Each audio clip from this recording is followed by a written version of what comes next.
ગુજરાતમાં ચોમાસાનું સત્તાવાર આગમન થઈ ચૂક્યું છે, પણ સૌ લોકો એક જ સવાલ કરી રહ્યા છે કે વરસાદ ક્યાં છે. દક્ષિણ ગુજરાતમાં વરસાદ પડી રહ્યો છે, પરંતુ રાજ્યના અનેક જિલ્લાઓમાં હજુ પણ લોકો આકાશ તરફ મીટ માંડીને બેઠા છે. ખેડૂતો વાવણીની રાહ જોઈ રહ્યા છે અને ગરમી તથા ઉકળાટથી લોકો અકળાઈ પણ ઉઠ્યા છે. હવામાન વિભાગ અને હવામાન નિષ્ણાતો કહી રહ્યા છે કે હવે વરસાદ આવ્યો જ સમજો. તો અહીંયા આજના સવાલ કાર્યક્રમમાં આજનો સૌથી મોટો સવાલ એ જ છે કે શું આગામી 72 કલાક બાદ મેઘરાજા ધબધબાટી બોલાવશે? શું 2 જુલાઈથી સમગ્ર ગુજરાતમાં વરસાદી સિસ્ટમ સક્રિય બનશે? સૌરાષ્ટ્રથી લઈને ઉત્તર ગુજરાત, મધ્ય ગુજરાતથી લઈને કચ્છ, ક્યાં સુધી પડશે વરસાદ? અને સૌથી વધુ વરસાદ ક્યાં પડશે? કયા જિલ્લાઓમાં ભારે વરસાદની આગાહી છે અને ક્યાં હજુ પણ વરસાદની રાહ જોવી પડશે? આ તમામ સવાલોના આજે જવાબ મેળવવા છે, કારણ કે મારી સાથે જોડાઈ ગયા છે જાણીતા હવામાન આગાહીકાર મગનભાઈ ચાંગેલા. મગનભાઈ, વીઆર લાઈવમાં આપનું હાર્દિક સ્વાગત છે. સ્વાગત. મગનભાઈ, હવામાન વિભાગ અને હવામાન નિષ્ણાતો તમામ લોકો કહી રહ્યા છે કે વરસાદ પડવાનો છે, હવે શરૂઆત થઈ જશે વરસાદની. આપની શું આગાહી છે? ગુજરાતમાં ક્યારે વરસાદની શરૂઆત થાય છે અને ક્યાં સૌથી વધારે વરસાદ પડવાની શક્યતાઓ છે? હવે મારો સવાલ એ છે કે આ જુલાઈની 3 થી 4 તારીખ સુધીમાં સૌરાષ્ટ્ર, મધ્ય ગુજરાત, ઉત્તર ગુજરાત આ 3 થી 4 તારીખ સુધીમાં ચોમાસાનો વરસાદ બધે કવર કરી લેશે. એટલે હવે કોઈ ચિંતાની કોઈ વાત નથી. અને જે જૂન મહિનામાં વરસાદ નહોતો એટલે હવે એ સમસ્યા વહી ગઈ છે. એટલે વાવણી લાયક વરસાદ 3 થી 4 તારીખમાં ગુજરાતને સારો મળી રહેશે એવું મને જોવામાં આવે છે. મગનભાઈ, આખો જૂન મહિનો કોરો કટ ગયો. સામાન્ય રીતે 15 તારીખે 15 જૂનના રોજ ગુજરાતમાં ચોમાસું બેસી જતું હોય છે, પણ આખો જૂન મહિનો કોરો ગયો છે. આખો જૂન મહિનો કોરો જવા પાછું કારણ શું લાગે છે આપને? કેમ વરસાદ નથી પડ્યો આખા જૂન મહિનામાં? હવે એમાં 2-3 બાબત છે કે એક તો ગ્લોબલ વોર્મિંગના મેસેજ આવતા હોય છે. પછી બીજા નંબરમાં અલ્નીનોના જે કાંઈ મેસેજ આવતા હોય, ટેમ્પરેચર દરિયે ટેમ્પરેચર ઊંચું આવતું હોય એને હિસાબે વરસાદમાં રૂકાવટ થાય. હવે એ બે વાત તો બની, પણ એક હું અવલોકનકાર તરીકે આ કામ કરું છું. હવામાનનું કોઈ આગાહીકાર નથી. એટલે મારે છે ને શિયાળો અને ઉનાળો આ બેયના ટેમ્પરેચર મારે નોંધ રાખવી પડતી હોય. તો એમાં ગયા શિયાળામાં ઠંડી ડિસેમ્બરના છેલ્લા અઠવાડિયામાં જ આવી હતી અને ત્યારબાદ જાન્યુઆરીના પહેલા અઠવાડિયામાં આવી. પછી શિયાળાનો ટાઈમ હતો એમાં એ પછી પાછી ઠંડી આવી જ નહીં. ટેમ્પરેચર વધવા જ માંડ્યું. એટલે જે ટેમ્પરેચર ચોમાસાને અનુરૂપ રહેવું જોઈએ કે 10 થી 13 ડિગ્રી સુધી ઉનાળાનું આપણે મિનિમમ ટેમ્પરેચર 10 થી 13 ડિગ્રી રહેવું જોઈએ, એ નથી રહ્યું. એથી ઊંચું જ આવેલું છે. એટલે આ ચોમાસા માટે આ સારી બાબત નથી. પછી ઉનાળામાં 44-45 ડિગ્રી સુધી આ તાપમાન આવ્યું, તો એ ચોમાસા માટે એ સારી બાબત નથી. હવે એ ઉનાળાનું ટેમ્પરેચર છે ને એ વધીને 42 સુધી જ ચાલવું જોઈએ, 40-42 જેવું, તો જ ચોમાસું સારું કામ આપે. હવે આ સમસ્યા થઈ છે. એટલે જૂનમાં જે કઈ ઊંચું ટેમ્પરેચર હતું ને એટલે વરસાદ જે કઈ નૈઋત્યનું ચોમાસું હોય ને એ કામ નથી કરી શક્યું. ને એની સામે જે વેસ્ટર્ન ડિસ્ટર્બનું જે અફઘાનિસ્તાન ઉપરથી જે ગરમ હવા આવતી હતી એને હિસાબે ચોમાસું છે ને આગળ વધી નથી શક્યું. તો હવે એ સમસ્યા હલ થઈ ગયેલી જોવા મળે છે. એટલે 3 થી 4 તારીખમાં ચોમાસું આવશે જ અને માણસને એક શાંતિ રૂપે ખેડૂતોને પ્રજાને બધાને એક સારી બાબત જોવા મળશે.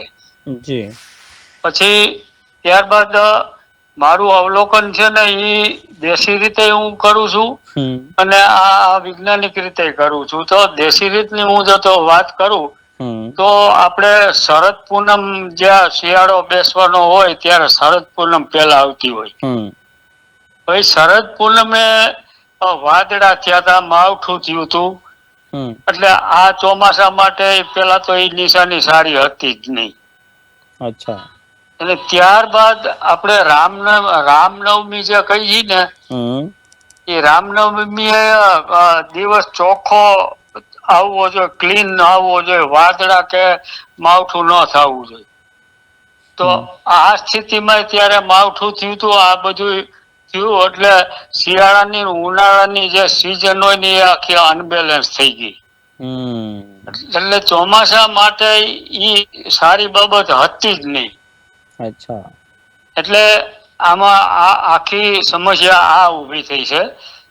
અને જે આપણે દેશી માણસો વાતું કરતા હોય કે જેઠી બીજે વરસાદ થાય તો વરસાદ મોડો થાય, ઓછો થાય.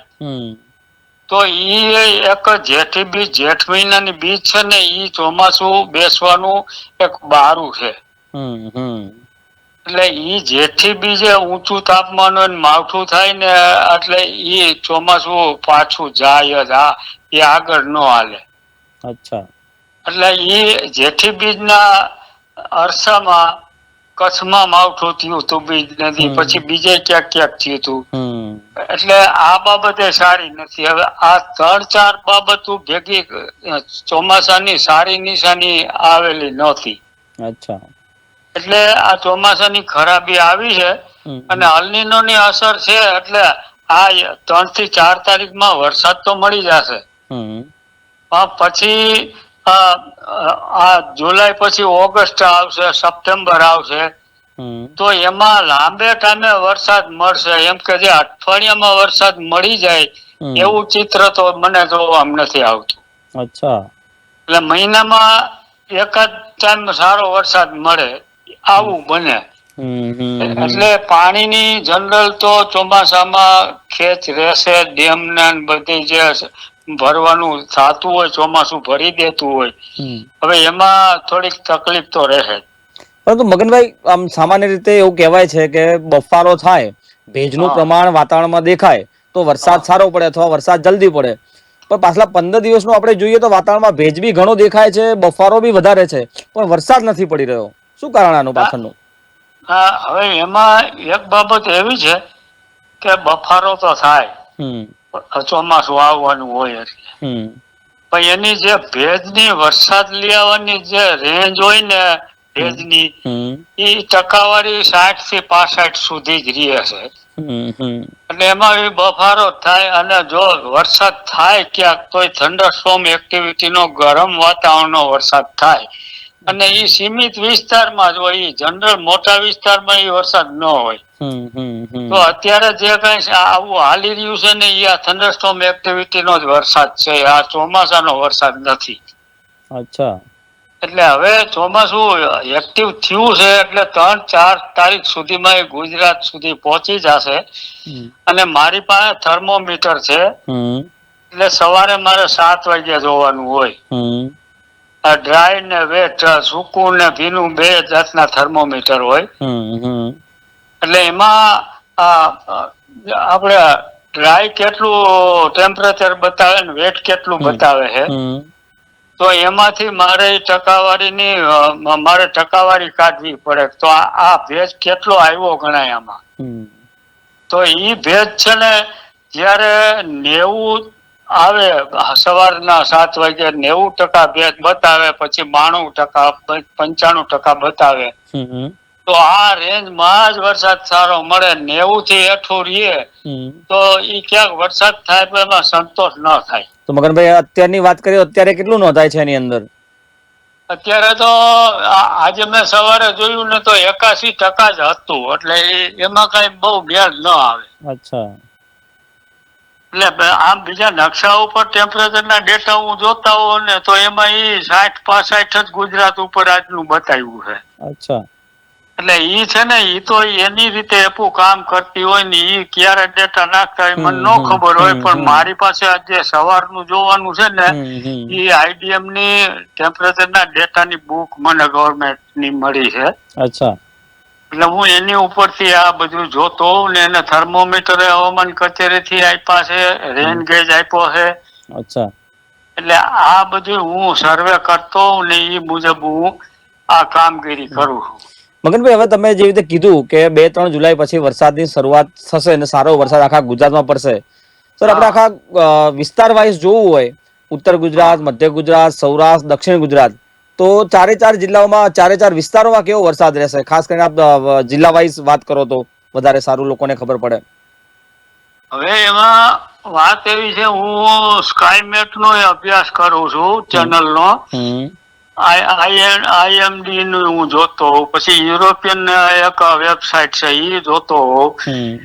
એટલે એમાં આ સારામાં સારું પિક્ચર બતાવ્યું છે આ સ્કાયમેટ વાળાએ 3 થી 4 તારીખનું. એટલે એમાં એને આપણે ગુજરાત ઉપર એને પિક્ચર બહુ સારું બતાવ્યું છે. અચ્છા.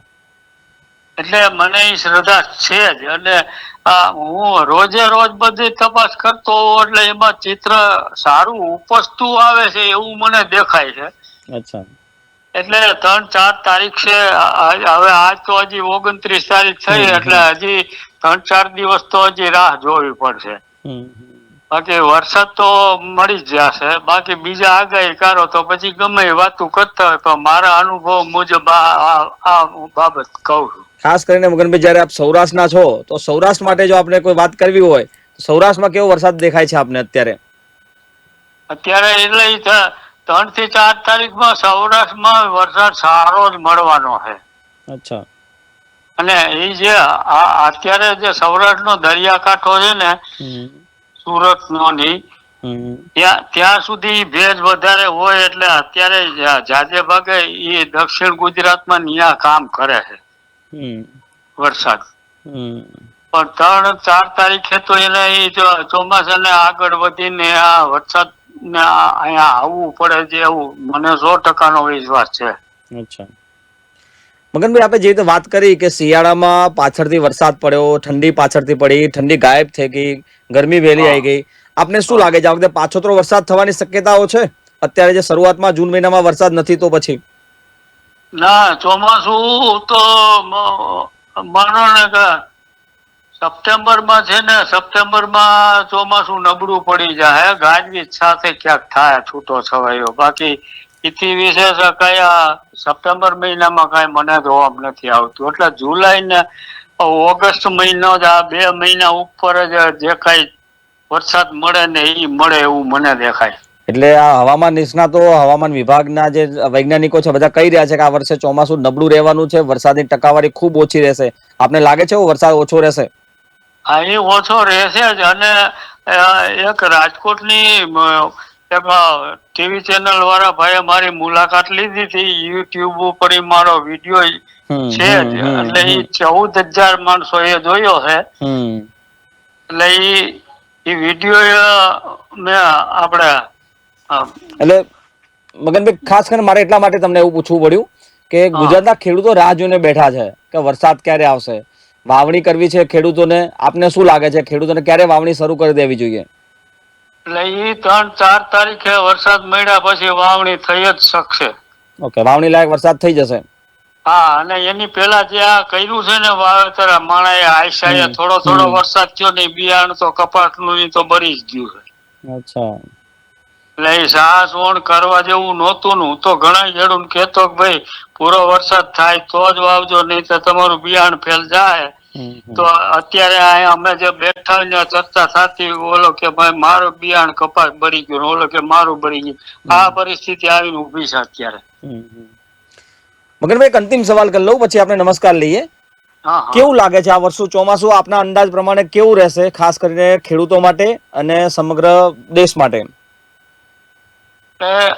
બીજા રાજ્યોમાં તો વરસાદ પૂર્વના અને ઓરિસ્સા અને બંગાળના મધ્યપ્રદેશના અમુક ભાગોની એમાં સારું રહેશે. પછી રાજસ્થાન અને ગુજરાત, એમાં રાજસ્થાનમાં બહુ ઓછો વરસાદ થશે. ગુજરાતને વરસાદ મળશે. પણ એ ચોમાસું આવ્યું એમ કેવાય, આમ સંતોષકારક ચોમાસું તો આમ મને જોવા નથી આવતું. અચ્છા, ઓકે. મગનભાઈ, આપ વીઆર લાઈવ સાથે જોડાયા, આટલો સમય આપ્યો એટલા માટે આપનો ખૂબ ખૂબ આભાર. થેન્ક યુ, આભાર આપનો.